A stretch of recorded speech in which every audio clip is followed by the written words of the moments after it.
గురుగారు చివరిగా అంటే ప్రస్తుతం ఉన్నటువంటి మనకి సమయం కాస్త తక్కువ ఉంది కాబట్టి మరో చోట కలిసి మళ్ళీ ఖచ్చితంగా మాట్లాడదాం. బట్ దానికంటే ముందు చివరిగా నాకు ఒక మాట చెప్పండి.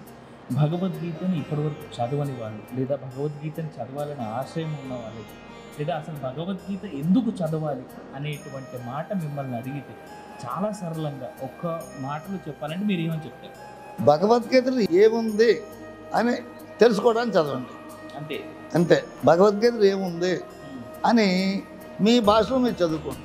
మీ భాషలో అంటే మీ భాష అంటే హిందీ అయితే హిందీ, తెలుగు అయితే తెలుగు. ఇంచేదంటే అంటే మీరు అనుకోవద్దండి, ఓ పాట పాడతారు, ఆ పాటకు రాగానే తాళం వేసేస్తారు, పాటలు అర్థం ఎవడో తెలియదు. బ్రహ్మమురారి సురార్చిత లింగం నిర్మల అని పాడతారు. ఎంతమందికి అర్థం తెలుసు చెప్పండి? మ్యూజిక్ ఎత్తే ఏం చేస్తారు, పాడేస్తారు, బరులు పెడతారు. దాంట్లో అర్థం తెలుసుకుంటే దాని రసం ఏంటో అర్థం అవుతుంది, అంతే కదా. అర్థం తెలియని శ్లోకాలు వ్యర్థం అని కూడా శాస్త్రం చెప్తుంది. అంచేత అర్థం తెలుసుకో, అర్థం తెలుసుకుని పరమార్థం అర్థం అవుతుంది. అర్థం తెలుసుకోక ఇతరులకు చెప్పగా నువ్వు బాగా చదివి అర్థం చేసుకుని నీ జీవితానికి అది మలుచుకొని జరిగిందా లేదని చెప్తే అప్పుడు భగవద్గీత ఉపయోగపడుతుంది. ఏదో భగవద్ పుణ్యం వస్తుందండి, 7 శ్లోకాలు చేసి పుణ్యం వస్తుంది, 2 శ్లోకాలు అని చెప్పారు, దాంట్లో అలా పుణ్యం రాదు. నువ్వు తెలుసుకొని ఆచరిస్తే పుణ్యం వస్తుంది.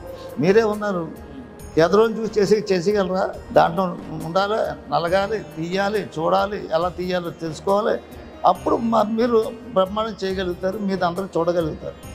అలాగే భగవద్గీతలో ఏముంది అంటే ఏముందో తెలుసుకున్నా చదివితే మాత్రం మీ భాషలో. మీ భాష ఏ భాష? ఇప్పుడు తెలుగులో చదువుకో. సంస్కృతం అన్నది ఒకవేళ నువ్వు అలా చదవాలి, సంస్కృతం నేర్చుకో, సంస్కృతం నేర్చుకొని చదువుకో, అప్పుడు బాగా అర్థం అవుతుంది. సంస్కృతం చదువుకోకుండా ఇది శ్లోకాలు కాదు, అప్పుడు పరిభాష ఏంటండి సంస్కృతం.